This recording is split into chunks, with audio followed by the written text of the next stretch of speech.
السلام عليكم ورحمة الله وبركاته، عاملين ايه؟ عايز تعرف ازاي تكسب دكتور نوفل؟ انا كمان عايز اعرف، انا بسأل عادي. هنشوف النهارده الجيم بتاعي اللي بتوع دكتور نوفل. هنحلل الجيم، هنشوف ايه كانت فرص مكسب فرص خسارة. يلا بينا.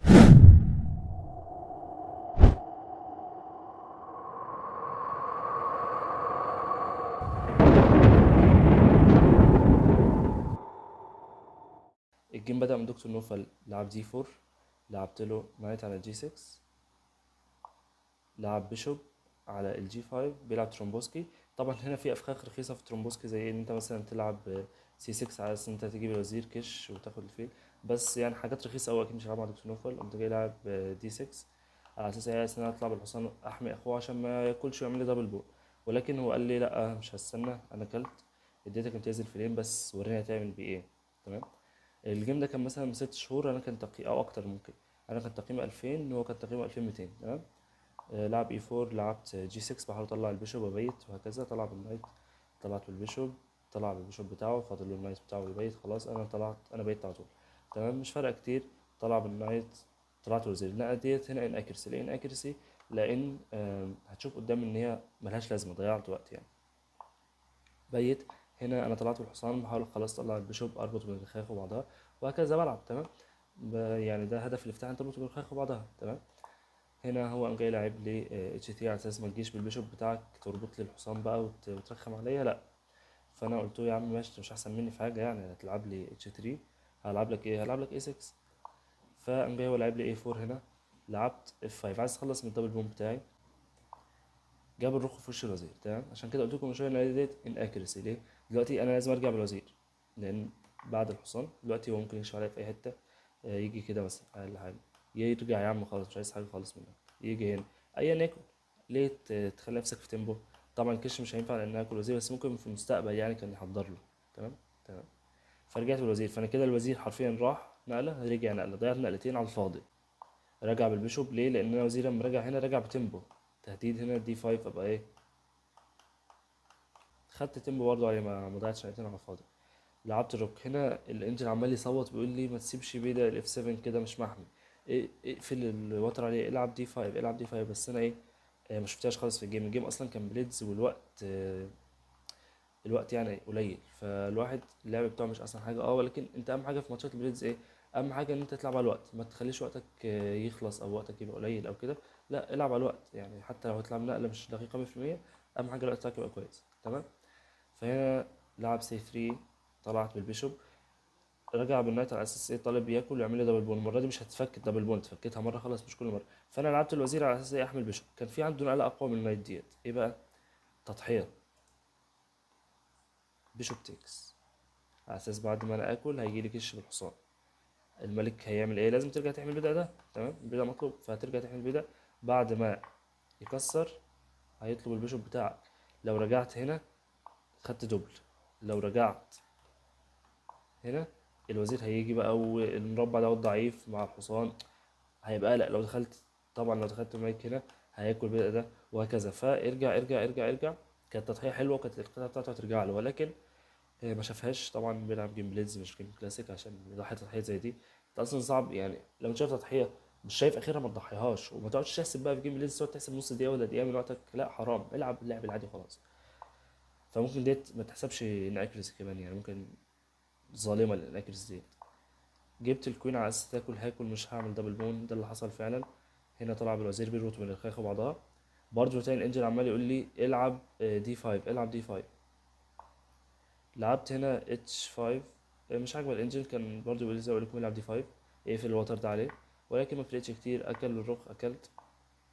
ده بالرخ التانية، رجعت احمل رخ على اساس ما سيبلكش العمود يعني. تمام. جاب البيشوب هنا، خلي بالك البيشوب لما جه عمل اضعاف اللي هو البدأ ده. فهو طيب الحصان على اساس ايه يعني، كوينك يبقى اوفرلودد ومش عارف ايه، بس عمليا انت ما عملتش حاجه، عادي الوزير قايم بالوظيفتين لسه لحد دلوقتي. فرجعت بالحصان برضه عامه، اقلل الضغط على الوزير. طالب البيضه، قلت له انت جيت بالفيل هنا ارجع بيه تاني. قال لي هنكسر وبعدين ارجع تاني، قلت له قشطه. هنا لعبت سي 6، بحاول ما اخليش البدايه بتاعتي متاخره كلها. تمام. ما اخليهوش مثلا يثبت لي الاضعاف، يبدا يضغط عليه بقى ايا يكن. فمثلا يجي بالوزير هنا، يجي هنا، يبدأ يقطع البادئ ديت، يزق برضه لو يثبت البادئ بتاعتي. فقلت هلعب برضه معاه. لعب هنا D5، لعب C5، جاب الوزير على اساس طالب البداية ده. قلت له الفيل في وشك على اساس ايه؟ مثلا المربع ده انا قافله على الملك بتاعك في المستقبل، انت مثلا اتحركت رحت اي مكان فاهم في المستقبل، يبقى الفيل ده يجي هنا، الحصان دوت مشي، افكار كش مات مثلا. فهنا قام جاي اكلت عمل باس دون خلاص. هنا جاب الملك، قمت جاي لاعب B5 على اساس ايه؟ العب ادعم دفعة الC4 يعني في وشه، واقفل حماية البداية ده. اكلت هنا دفع D6. بصراحة تستاهل مستيك كمان، البداية دوت هتحميه ازاي؟ انت عمال تزق هيتحمل ازاي البداية ده؟ اخد فيها اقل من ثانية، غريبة بصراحة منه. جيت بالملك هنا طبعا، الهدف في الاند جيم ان انت تعمل سنتراليزيشن، سواء للملك بتاعك سواء للوزراء بتوعك. اند جيم سنتراليزيشن ليه؟ انت عندك نوش في الناحيه اليمين هتعرف تشتغل، شمال هتروح برضو، فانت تعرف تشتغل يعني، تبقى انت في النص شايف شغال في الناحيتين يعني. جاب الملك، جيت بالملك، جاب الملك هنا، قلت له ما تجيش عليا اكتر من كده، ولعبت له F5. ما كانتش احسن حاجه ليه؟ لان البادئ بتاعتي بقت كلها على اللون الابيض، فالبيشوب بتاعه هنا كان المفروض يرجع ويجي من ورا البادئ ويتسلى على البادئ دي، ولكن هو ما عملش ده. لعب بيشوب هنا، دي تستاهل برضو مستيك ليه؟ لان الملك بعد ما جه هنا انا طالب البدء بتاعه بتيمبو، يعني انت لعبت الاديات ماشي، انا جاي هنا طالب الفيل بتيمبو يعني. تمام. الفيل رجع، فهنا قلت هقفل عليك الوتر اول حاجه، بعدين ايه؟ هطلع بالحصان طالب البدء ده حمل بيدا، قلت له انا اعمل باس بول انا كمان، انت عملت واحد والتاكل، نشوف ده هيتاكل ولا لا هو كمان.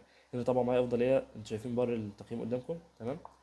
جاب البيشوب هنا، انا لعبت النقله دي. الانجل كان بيقول لي الانجل كان بيقول لي اول حاجه ضعف حمايه البدا ده، خليه مثلا ياكل عادي كده كده، دبل بون هنا اكنهم واحد مش تفرق معاك في حاجه.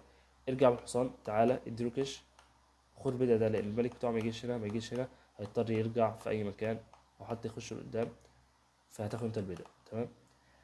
لعبت انا النايت هنا ولعب G4، اكل. الانجل كان بيقول لي ايه؟ كان بيقول لي كل بكل بساطه، ما عندوش حاجه يعملها، هياكل البدا، هياكل الملك بتاعك تلعبه، بعدين ملكه ما يقدرش ايه؟ ما يقدرش مثلا يطلع لقدام، لو طلع بالملك لقدام انا هرقي خلاص، ما يتلحقش، ده ما يتلحقش. تمام. ارجع. لو الملك رجع لورا هاجي بالملك، هاجي بالملك هيجي هنا. ده مربع انفجاري، المربعين دول اسمهم مربعات انفجاريه، لما يبقوا البادئ جنب بعض اللي بيخش الاول في المربع الانفجاري بايه؟ بينفجر، هو هيخسر البداية بتاعه، هيخش هنا هيضطر ايه؟ يرجع. هو انا جاي بعد ما يرجع خلاص كده كده، ما يجيش هنا، هو واقف هنا يتحرك، هاكل البدأ ده، هسيب له يعمل البدأ دوت الاثنين، هسيبهم له واروح بالملك الف واكل البدأ اللي هناك ورقه. تمام. نرجع. كان فوز سهل، بس انا ما لعبتش ده، ما لعبتش بونتكس، لعبت الحصان على اساس طريق البدأ ده. قام جاي لاعب لي B4 هنا. كان عندي بكل بساطه برضه اني اكل بالمرور، بس مش عارف ايه اللي حصل لي، قعدت 10 ثواني افكر، تلت الوقت تقريبا، وفي الاخر لعبت نقله وحشه، بلندر فعلا بلندر، اللي انجح حسابها بلندر قشطه. على اساس ايه؟ انا لاعب هنا الفكره ان انا هاجي هنا واطلب بقى البيتا دوت، بس بكل بساطه الملك هيحميه، هتخش عليه على الحصان، الحصان ده اتزنق ما يعرفش يرجع هنا، خلاص هيموت يعني. بس بعد ما اكلت، جاب الملك، ما رضيتش اخش طبعا لان كان هيتزنق زي ما قلت لكم، شفتها يعني بعدين بعد ما لعبت، قعدت فكرت كده 5 ثواني ولا حاجه، وقمت جاي راجع بالحصان تاني. الملك لازم يرجع يحميه. تمام. هنا الانجن بكل بساطه بيقول لي ايه؟ بيقول لي تعالى بالحصان، طالب البيشوب، هيحرك البيشوب، تعالى كش، هات الملك، هات البيدق، الملك ما يجيش هنا ما يجيش هنا، في حيطه قدامه هتاكل البيدق وانا جاي، بكل بساطه انا الملك. طبعا ده بليز وانا خلاص بتتكلم تحت 20 ثانيه، ده بقى هايبر بولت كده، ما عادش بليز كمان قشطه. فالفكره ليه ديت بلندر؟ لان انت الملك ما يجيش هنا، كان بكل بساطه البيشوب هنا قفل عليك، الملك مالوش انتري. تمام. فيش كينج انتري، الملك هيفضل زي ما هو، الجيم هيخلص تعادل، ولكن هو لعب البيشوب هنا، فالملك جه لعب البيشوب تاني، الملك جه. طبعا الانجر عمال يقول لي العب نفس الفكره، اطلب البيشوب، تعالى هنا، كل البيدق معاك بدقين زياده، هترقي هتكسب، ولكن خلاص انا مشفتهاش مره، عقلي مش هيشوفها تاني يعني. جاب الملك على اساس ايه؟ انا بعدت عن حمايه البيدق ده، فهيجي له هيلف، حتى لو الخانه ديت مقفوله بالحصان هيجي كده وياكل ويبعد ويسلك البيدق، ده اللي في باله يعني، ومعاه 5 ثواني اصلا، فخلاص بيلعب بالايه؟ بالسليقه كده، زي ما النقله اللي تيجي في ايده بيلعبها. اكلت بالحصان، جاب الملك، رجعت بالحصان، اكلت بكش. جه هنا للاسف ديت بلندر طبعا ليه؟ لان البيدق ده ما عادش هيتلحق، خلاص هيتلحق ازاي هنا؟ بس انت بتتكلم في وقت تحت 10 ثواني، لو قعدت تحلل بقى وتقول لا كان المفروض تلعب كذا، انت كده بتظلم اللعيبه. زق البدأ، زقيت هنا خلاص، دكتور نوفل رسميا بيكسب أفضلية 4.7 على الإنجن، أقف بالفيل قدام البادئ، وقف البيضه ديت الاثنين تمام، ما يقدروش يجوا هنا، ما يقدروش يجوا هنا. زق البيضه، زق البيضه، زق البيضه، هتكسب الملك بره المربع. مفيش امل، خلاص ابيض بيكسب 100%. دكتور نوفل هيشوفها ولا مش هيشوفها؟ دكتور نوفل لعب بي 6 بلندر، لان خلاص انا رقيت، هو رقق، وهنا هو الوقت معاه ثانيه، قمت انا جاي مديله كش، وقته خلص طبعا. افضل استراتيجيه ممكن تلعب فيها، معايا 5 ثواني ومعاه ثانيه، هعمل ايه؟ هديله كشاكش لحد ما الوقت يخلص. طب كان الصح ايه؟ طبعا بعد الكش ديت الوضع بقى تعادلي، ولكن هو خسر الوقت. الصح كان ايه؟ كان الصح اديله كش ملك. لو الملك جه هنا طبعا ده شكل ما تقعش فيه خالص، يا اما الملك بتاعك يبقى في نفس العمود بينه وبين الوزير مربعين، يا اما في نفس الوتر بينه وبين الوزير مربع او اكتر، تمام، لان تاخد كش وزيرك هيتاكل. فارجع كان الملك ممكن يجي هنا، وهنا كان عندي كش بالحصان، الملك قدامه مربعين اتنين مش اكتر، تمام. لو جه هنا اللي قلت لكم عليها من شويه كوين، هاخد الكوين بتاعه، تمام. طبعا ده بيتلعب عليها في البوليت في البليدز ان حد يغلط، بس لو قدامه وقت طويل مش هيغلط يعني الغلطات دي طبعا. فالنقله التانيه قدامه هي كش من هنا، وهنا انا هديله كش الوزير. الملك لو جه هنا او جه هنا هديله دبل بالنايت، تمام، وهاكل الايه الوزير بتاعه، فما يقدرش يجي هنا. قدامه مربعين اتنين، لو جه هنا برضو نفس الفكره تاني بالوزير، هاكل الوزير بتاعه، فارجع ما قداموش غير مربع واحد اللي هو ده. ابسط حاجه خالص، هاكل الفيل بتاعه بالحصان. هتقول لي يا عم هيديك كش، هغطي الكش. هيديك كش، هطلع كش، هغطي بالحصان. الفكره ايه؟ الفكره ان انت لو اكلت الحصان دوت، حاول توقف وتعرف النقله صح. كش ملك بالوزير بتاعي، والوزير بتاعك هيتاكل النقله الجايه، تمام. لو وصلت لحد هنا اكيد المحتوى عجبك، حط لايك عشان تساعدنا على الاستمرار والمحتوى يطلع لناس اكتر. اعمل اشتراك وفعل الجرس عشان يشوفك الفيديوهات الجايه. لو عندك اي تعليق على المحتوى اكتبه في الكومنت، حاجه اقدر اطور منها اكتبه في الكومنتس. طبعا اي تعليق، اجابه، اي نقد بتقبله. لو عندك اقتراح لفيديوهات جايه، مثلا احل بازلز، العب رابط، العب بوليت، العب بليدز، اعمل تحليل افتتاح لتاكتكس استراتيجي اند جيم، عايزين نعمل ايه، سبيد ران مثلا، شوفوا عايزين تعملوا ايه، اقترحوا في الكومنتس. واكتر حاجه هتجيب لايكس، اكتر كومنت هيجيب لايكس هعمله الفيديو الجاي ان شاء الله. ممكن نعمل سبيد ران عادي جدا، ممكن نعمل مثلا، ممكن نكمل في سلسله البريليانتس، نجيب دور فيها بلاندرز، اجيب دور ليا مع خطيب، اجيب دور ليا مع نوفل، مع حورس، مع اكرم. شوفوا انتوا عايزين، انا ملعبهم كلهم اغلبهم تقريبا. شوفوا انتوا عايزين نعمل ايه محتوى جاي، واكتبوا لنا في الكومنتس. بس الفيديو خلص، سلام.